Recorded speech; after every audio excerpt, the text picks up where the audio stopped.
डिडवाना जिला से मोहम्मद साकिर की एक खास खबर। यूजीसी के इक्विटी रेगुलेशन 2026 पर बवाल। क्षेत्रीय महासभा के बताया काला कानून, राष्ट्रपति से ही हस्तक्षेप की मांग। जातिवाद का जहर घोल रही सरकार। डिडवाना में क्षत्रिय महासभा का यूजीसी नियमों के खिलाफ हल्ला बोल, आंदोलन की चेतावनी। शिक्षा के मंदिर में वर्ग संघर्ष पैदा करने की साजिश। यूजीसी रेगुलेशन के खिलाफ राष्ट्रपति को भेजा ज्ञापन। विश्वविद्यालय अनुदान आयोग यूजीसी द्वारा हाल ही में लागू किए गए promotion of equity higher education institutions regulation 2026 के खिलाफ अखिल भारतीय क्षत्रिय महासभा सिंगरामऊ ने मोर्चा खोल दिया है। महासभा ने इन नियमों को भारतीय संविधान की मूल भावना के विरुद्ध बताते हुए डिडवाना जिला कलेक्टर के माध्यम से भारत की राष्ट्रपति को एक कड़ा विरोध पत्र सौंपा है।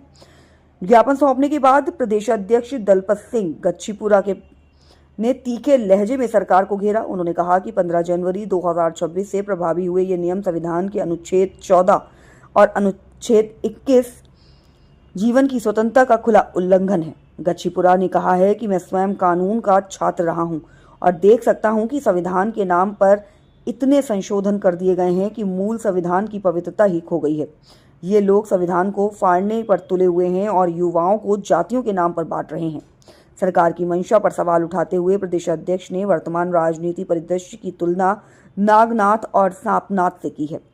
उन्होंने आरोप लगाया कि जो काम पहले कांग्रेस ने धर्म के नाम पर किया, वही काम अब भाजपा जातियों के नाम पर कर रही है। उनका दावा है कि आगामी चुनावों, विशेषकर सीमावर्ती राज्यों में वोटों के ध्रुवीकरण के लिए जानबूझकर समाज में वैमनस्य पैदा किया जा रहा है ताकि युवा बेरोजगारी और असल मुद्दों पर सवाल ना पूछ सके। महासभा ने तर्क दिया कि यदि सरकार वास्तव में दलित और पिछड़ा वर्ग का भला चाहती है तो वह उन्हें न्यायपालिका, मीडिया समूह, राज्यपाल और शंकराचार्य जैसे शीर्ष पदों पर क्यों नहीं बिठाती। दलपत सिंह ने कहा, इनका उद्देश्य केवल वर्ग संघर्ष पैदा करना और सत्ता की मलाई खाना है। कानून का हमेशा दुरुपयोग होता आया है और इन नियमों में भी झूठी शिकायतों के खिलाफ कोई सुरक्षा नहीं है। पदाधिकारी भरत सिंह कुंडली ने कहा कि बिल को समानता के सिद्धांतों को तार-तार करने वाला बताया। उन्होंने चिंता व्यक्त की कि शिक्षा के मंदिर कहे जाने वाले संस्थानों में ऐसे कानून आने से छात्रों के बीच कड़वाहट बढ़ेगी। उन्होंने स्पष्ट चेतावनी दी कि यदि इस विवादास्पद कानून को वापस नहीं लिया गया तो क्षेत्रीय महासभा आने वाले समय में प्रदेश व्यापी बड़ा आंदोलन शुरू करेगी। इस दौरान समाज के कई गणमान्य लोग उपस्थित रहे, जिसमें भरत सिंह कुंडली, धीरेन्द्र सिंह थाड़ू, नरेंद्र सिंह देवराठी, डूंगर सिंह सवा, महेश सिंह बर्नील, गजेंद्र सिंह रूवा, मनोहर सिंह सिघाना, सुरेंद्र सिंह राजावत और मनोहर सिंह शेखावत प्यावा प्रमुख थे।